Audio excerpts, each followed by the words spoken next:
Bonjour. Bonjour Nicolas, merci Nicolas Dupin, merci d'être avec nous. Alors vous êtes à la tête d'une association qui s'appelle France Immersive Learning. Vous allez nous expliquer un peu voilà, en quoi consiste cette association, mais elle est là aussi pour structurer l'ensemble des acteurs de la filière en matière de immersion, éducation, formation, tous ces enjeux-là.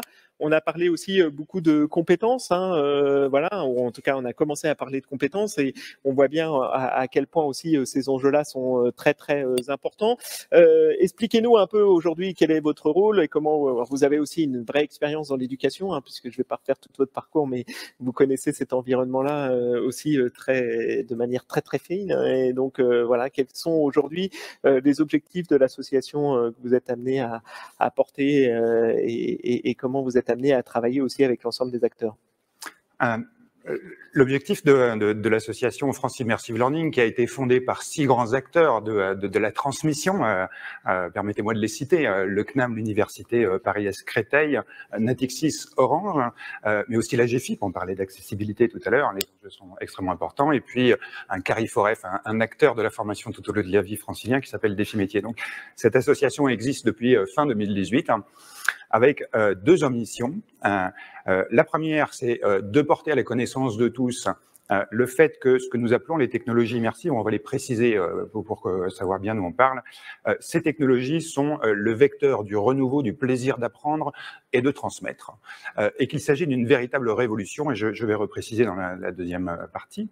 Et la deuxième conviction, c'est que la France peut être un acteur majeur de ces technologies parce que nous avons un écosystème de créativité, de pédagogues d'une richesse incomparable, que beaucoup de pays nous accaparent souvent. Le monde du jeu vidéo en est un très bon exemple. On a perdu beaucoup de talents. Enfin, on les a pas perdus. En tous les cas, ils sont allés travailler dans d'autres pays que le nôtre. Et que donc, sur ces technologies qui, comme Madame le disait, sont des technologies émergentes, mais matures pour certaines, nous avons aujourd'hui une fenêtre d'opportunité pour développer en France une filière d'excellence sur l'utilisation de ces technologies au service de la transmission tout au long de la vie. Et que derrière cela, il y a des enjeux de création d'emplois, de création de valeur et de souveraineté numérique qui sont tout à fait considérables. Et donc, notre première mission est, au sein de l'association, de porter ces enjeux, ces convictions et ces valeurs. Et puis, par ailleurs, cette association s'incarne dans une structure qui, elle, est opérationnelle, qui s'appelle l'Immersive Learning Lab, qui est aujourd'hui un lieu sans pareil à Paris, puisque nous avons 700 mètres carrés qui sont dédiés à la découverte, l'appréhension et la maîtrise de ces technologies au service des processus de transmission.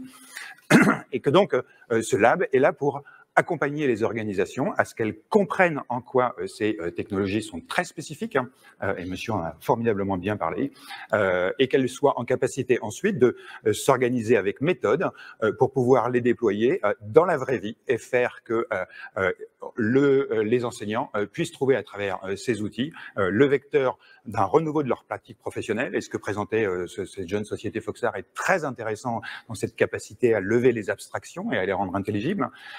Et donc à accompagner les organisations pour que les phases de conception, de mise en œuvre et de déploiement de ces technologies aboutissent à des véritables succès qui engagent une transformation digitale, parce qu'à nouveau, on est dans une phase de révolution digitale et qu'il est nécessaire de l'apprendre avec méthode si on veut être efficace.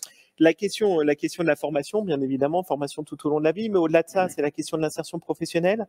On peut parler de ça en préparant notre table ronde. Vous me parliez du reverse monitoring. Comment aujourd'hui, en fin de compte, on est amené à faire que chaque collaborateur va devoir s'adapter à ces nouveaux environnements numériques dans le monde du travail demain. On parlera aussi, parce que je pense que c'est quelque chose que nous n'avons pas encore totalement abordé jusqu'à maintenant dans la table ronde, c'est la formation professionnelle, qui est un enjeu absolument essentiel. Voilà, comment aujourd'hui la question de l'insertion professionnelle, la formation professionnelle tout au long de la vie, comment aussi toutes ces dimensions sont prises en compte aujourd'hui à travers l'ensemble des acteurs que vous êtes amenés à pouvoir accompagner. Alors, il serait souhaitable qu'on ne demande pas aux collaborateurs collaborateurs de faire l'effort de s'adapter à ces technologies, mais qu'ils y trouvent du plaisir et qu'ils le fassent avec enthousiasme. En tous les cas, c'est notre conviction parce que ces technologies sont magiques. Elles ont véritablement une capacité à changer notre rapport à la réalité, même si effectivement, au sein de l'association, qui est aujourd'hui composée d'une centaine de membres, dont parmi les meilleures entreprises françaises du domaine, et plusieurs interviennent pendant ce très bel événement. Félicitations Alexandre. La notion de plaisir, et vous en parliez très bien monsieur, la notion de plaisir est essentielle. Nous, quand on parle des technologies immersives, j'ai eu l'occasion de formuler le sujet par le troisième écran, considérant que la télévision ou le cinéma était le premier, que les ordinateurs et les tablettes sont le second, celui-ci est le troisième, et l'intérêt du troisième écran, c'est que l'écran disparaît. Ce que nous, on appelle l'immersion, qui peut se faire de plusieurs manières, on pourra peut-être en discuter si vous voulez, mais c'est qu'on ne regarde plus un écran, mais on rentre dans l'écran. Et à ce moment-là, comme vous le disiez très bien, on va vivre des émotions, des aventures, on va se retrouver dans des mises en situation professionnelles qui vont permettre la répétition, le droit à l'erreur, vous aviez à nouveau parfaitement raison, et que cette réalité de l'immersion, à partir du moment où l'écran disparaît parce qu'on utilise des périphériques que l'on met devant les yeux, elle est vecteur, effectivement, à mon sens, et je pratique la réalité virtuelle quasiment tous les jours, elle est vecteur du plaisir et d'augmentation de nos capacités, en particulier professionnelles. Mais vous avez raison de commencer le sujet à l'orientation. On a d'abord l'enseignement initial où on va commencer à se doter des outils intellectuels qui vont permettre, et puis à un moment, il faut choisir son métier. Aujourd'hui, notre société est assez contrainte. Ces technologies qui sont par nature ubiquitaires, c'est-à-dire, vous le disiez très bien tout à l'heure, votre corps est un endroit, votre esprit est ailleurs, permettent de se rendre absolument partout dans la planète, dans le passé, dans le futur, dans l'espace, dans le symbolique, dans le réel. Voilà. C'est ça les pouvoirs magiques. Une partie des pouvoirs magiques de la réalité virtuelle, c'est de pouvoir se projeter dans des environnements et donc choisir son orientation professionnelle avec plus de conscience et plus de motivation qu'on le fait aujourd'hui avec des supports traditionnels qu'on appelle flat, qui sont les écrans, qui ont une grande qualité, qui sont des outils de transition vers cette nouvelle révolution de l'ubiquité et des pouvoirs magiques de la réalité virtuelle. Alors, je pense que là aussi, Olivier, oui. Ce qui est intéressant par rapport à la formation professionnelle, ce que je vois par le prisme jeu vidéo, c'est à quel point le métier de quelqu'un peut devenir le divertissement de quelqu'un d'autre. On voit des genres de jeux qui apparaissent sur le marché, qui ont du succès, où on va jouer à un métier qu'on ne pratique pas forcément au quotidien. On voit des jeux... Je vis ma vie, quoi. À la télévision, c'était je vis ma vie. Exactement, exactement.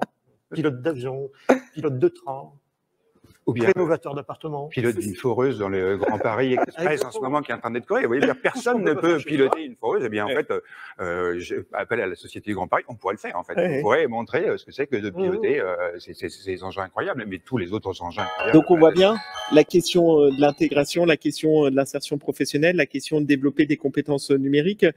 Ça a l'air tout simple comme ça, non ? Ça l'est de plus en plus. Hein. Oui, on est sur des technologies qui sont aujourd'hui à un niveau de maturité, en particulier à la réalité virtuelle. Le sujet de la réalité augmentée est assez intéressant, je trouve, parce que je considère que c'est un anachronisme historique.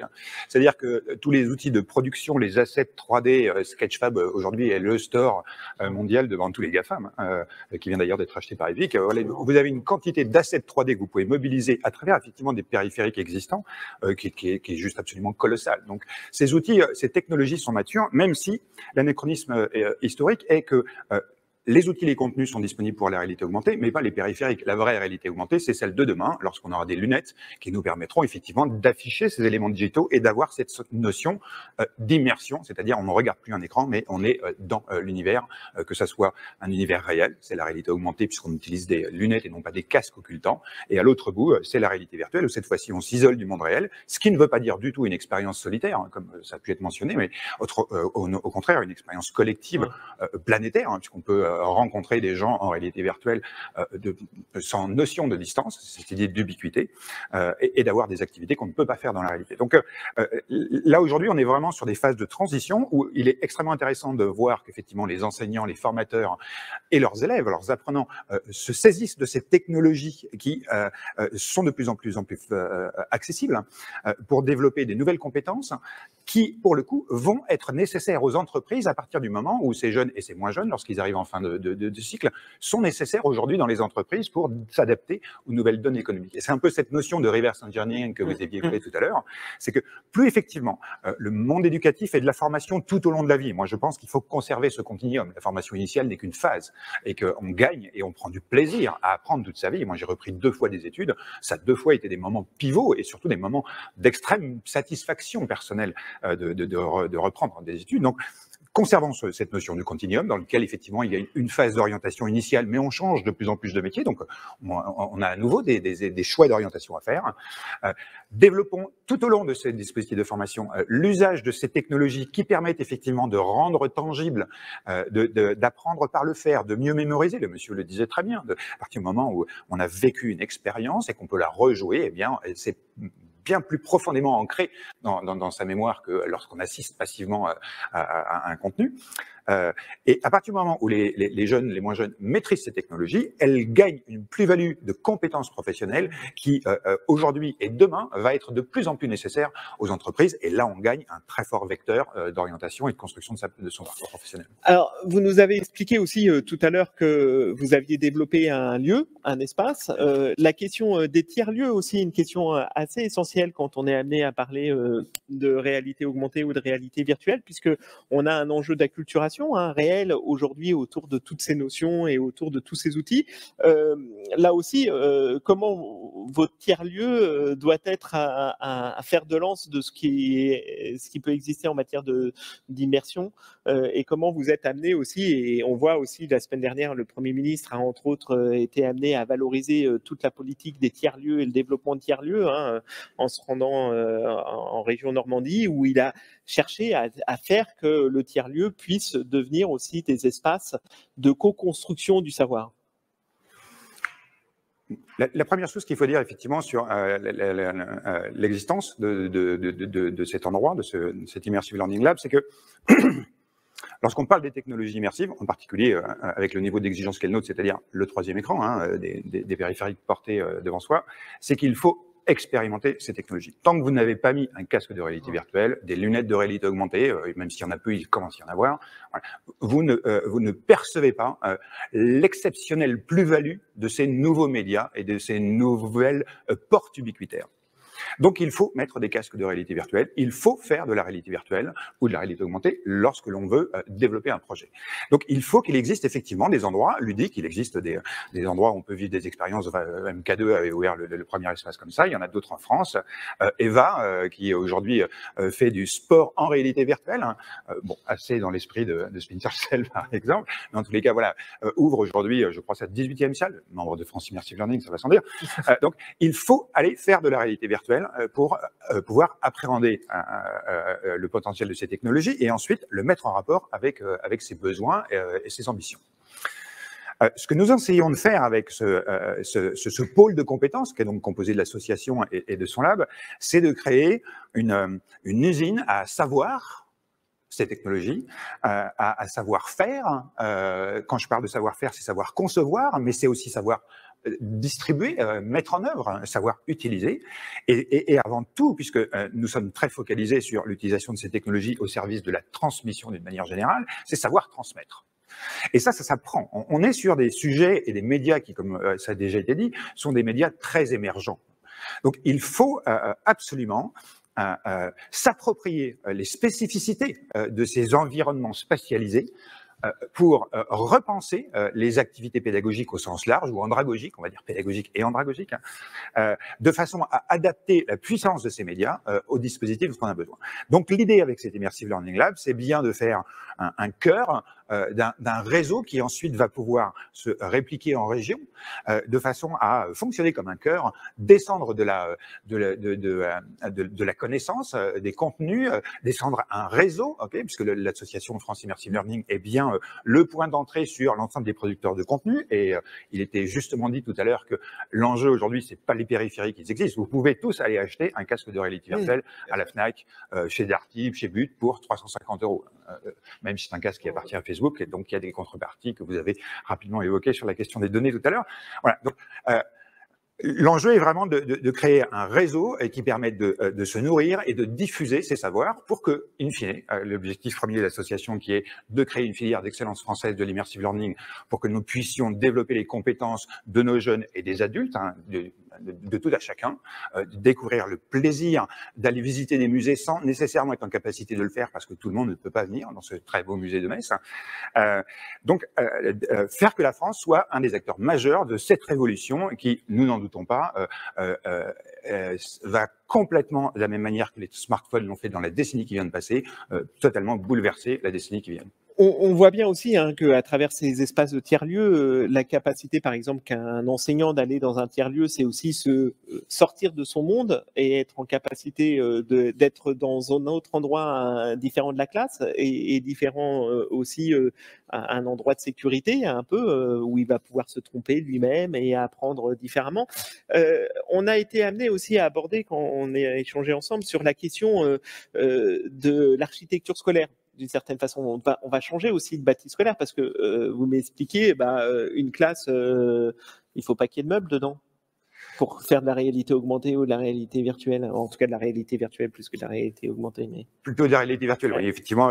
Ce qu'on appelle les technologies immersives, c'est un ensemble de technologies qui sont très différentes et qui, spatialement, en termes d'aménagement des espaces, modifient les choses. Donc, la réalité augmentée, qu'on a aperçu et qui demain vous mettra votre GPS ou vos messages devant les yeux. Il y a la réalité mixte qui permet d'interagir avec des objets digitaux dans le monde réel. Donc là, on est toujours sur des choses non occultantes. Et puis ensuite, on a la réalité virtuelle qui, cette fois-ci,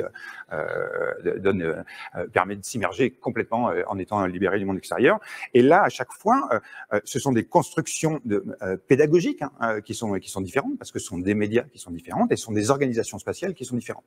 On doit rajouter dans ce qu'on appelle le continuum de Milgram, qui permet de classifier ces technologies, la vidéo 360, qui est un formidable média qui permet, d'ici à la fin de l'année, le studio Félix et Paul, qui est un formidable studio québécois, va permettre à tout chacun, en 360 degrés stéréoscopique, c'est-à-dire en relief naturel, d'être au bout du bras télescopique de la station ISS et de voir la même expérience que celle d'un astronaute. Sauf que vous n'êtes pas monté dans une fusée et que vous n'êtes pas en apesanteur. Mais on est là dans une quasi-réalité qui nous est physiquement inaccessible et qui devient là parfaitement tangible. La vidéo 360, c'est un très bon média parce que vous n'avez pas besoin de bouleverser l'organisation spatiale, vous avez besoin juste d'une chaise pivotante. Donc c'est un vecteur très puissant d'appropriation des technologies immersives et puis en même temps en termes de conception, puisqu'on capte un environnement réel.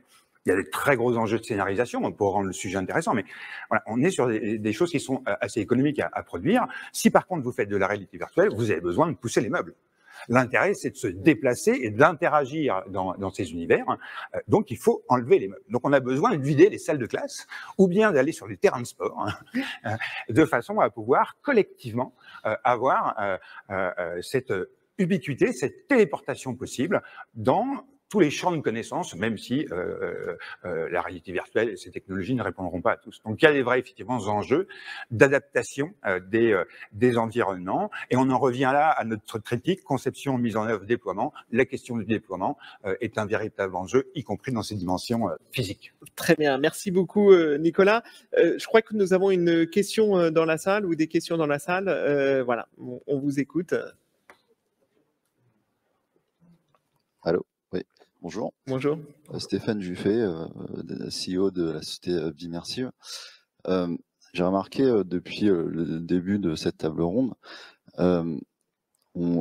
j'ai pas trop entendu parler de se baser sur les usages des adolescents d'aujourd'hui. C'est-à-dire que ceux qui sont sur Fortnite, Roblox, Discord, qui passent leur vie connectée, etc., qui font des lens et qui font de la réalité augmentée toute la journée avec Snapchat et Instagram, et en se faisant des selfies, et en envoyant leurs selfies à leurs amis. Et je me demande, est-ce que leurs usages du quotidien sont pris en compte pour des outils pédagogiques en réalité augmentée ou en réalité virtuelle ou en 3D tout court.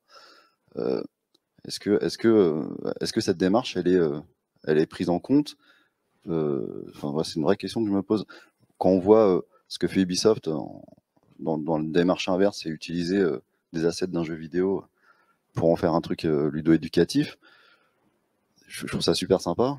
Maintenant, je connais très peu d'adolescents qui jouent encore à la PS5, qui sont tous sur Fortnite avec un smartphone. Voilà, c'est la question que je me pose.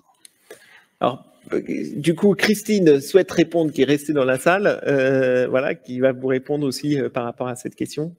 J'adore votre question. Elle est formidable parce qu'elle est réelle. C'est-à-dire qu'aujourd'hui, on est entre adultes et on se projette et on imagine et on a la culture aujourd'hui de toute l'expérience utilisateur qu'on a eue dans le domaine du numérique et dans le domaine de notre vie personnelle. Et en fait, je vous donne l'expérience d'une ressource qu'on a construite autour du bien-être scolaire qu'on est en train de développer en VR. Et on avait travaillé avec l'entreprise, etc. Et l'idée, c'était déjà de s'installer sur les personnages. Et pourtant, on est, nous, dans le monde de l'adolescent avec nos élèves et on avait plein de planches et on a testé plein de planches et on était sûr d'être moderne. En plus, c'était une jeune start-up, etc. Enfin, il n'y avait pas de problème. Par contre, on est en co-construction. On a été montrer ces personnages aux élèves.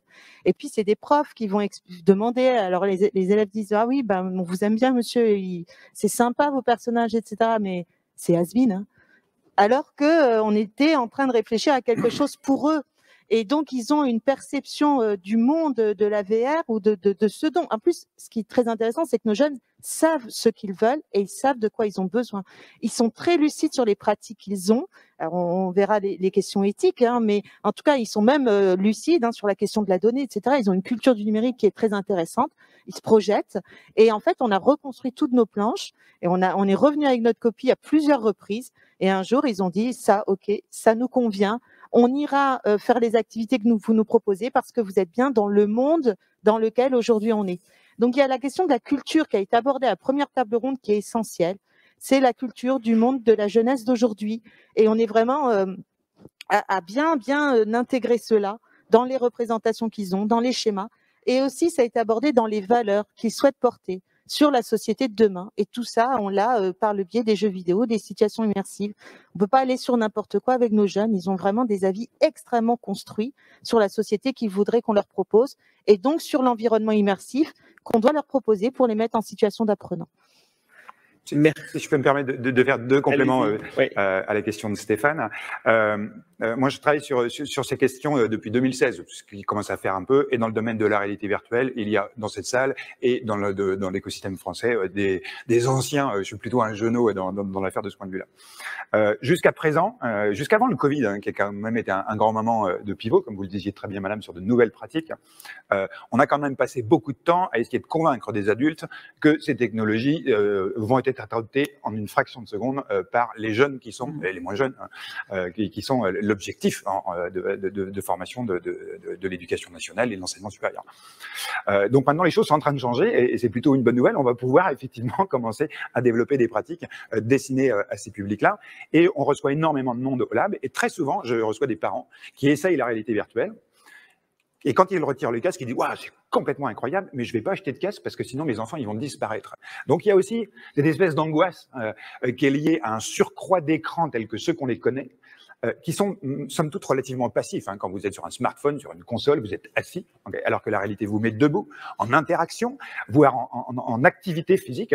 Faites un combat de boxe dans les jeux de réalité virtuelle, vous allez voir qu'au bout de 3 minutes, c'est comme si vous étiez sur un ring. Donc, y a aussi cette dimension qu'aujourd'hui, on a un frein de la part des adultes qui nous permet de développer ces technologies qui vont être adoptées à la vitesse de la lumière par les jeunes, parce qu'effectivement, ils sont parfaitement aware, comme disait notre grand acteur. Une autre question ? Bonjour, bravo pour ce panel très riche.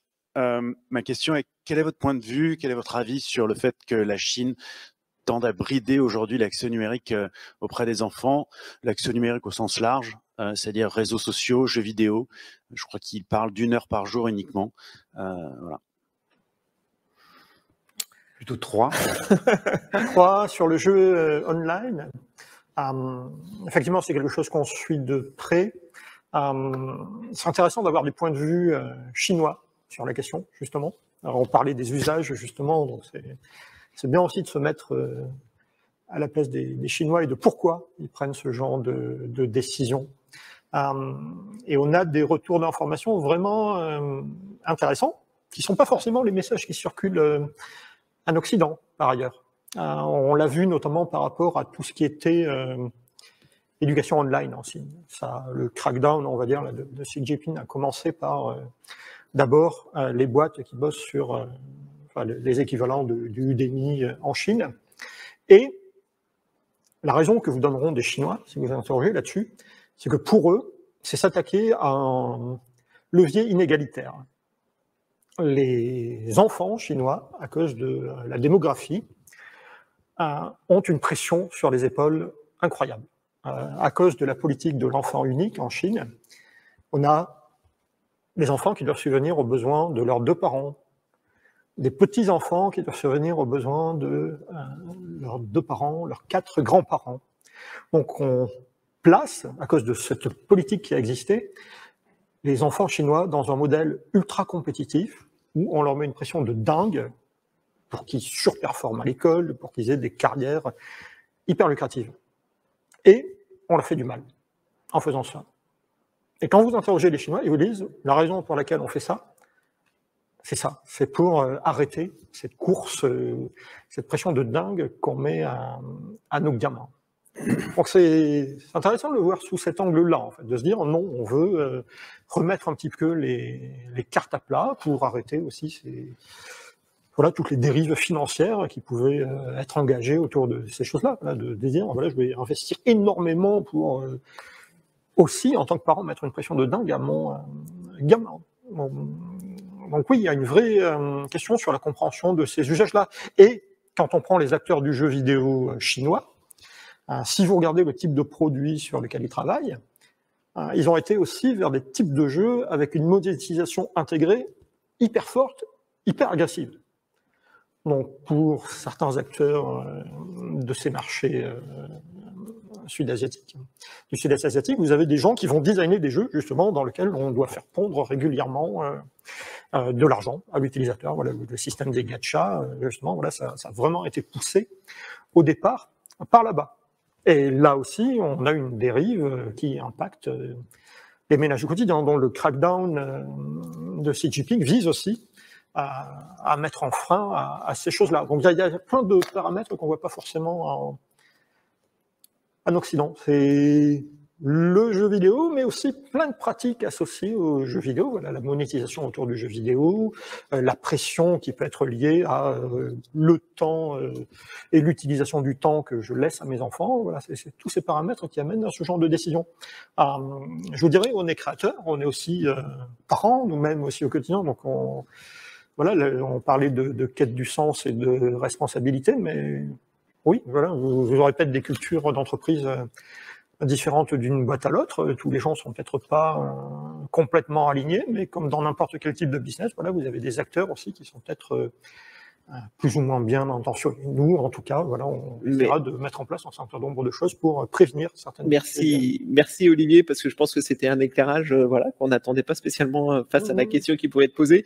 Et donc, je tenais à vous remercier à l'ensemble des panélistes. Merci à Alexandre Michelin, un vieux complice, d'avoir permis l'organisation de cette table ronde autour de l'éducation. Et on voit le potentiel réel aujourd'hui à travers ces environnements immersifs et la capacité aussi à développer de nouveaux usages, de nouvelles pratiques pédagogiques et aussi sûrement faire que la réussite des élèves soit meilleure et garantisse une meilleure insertion professionnelle. Merci vraiment à tout le monde d'avoir participé, à ceux qui ont regardé, à ceux qui étaient présents autour de la table ronde, à ceux qui étaient dans la salle et puis sûrement à l'occasion de continuer à échanger sur tous ces enjeux. Bonne continuation.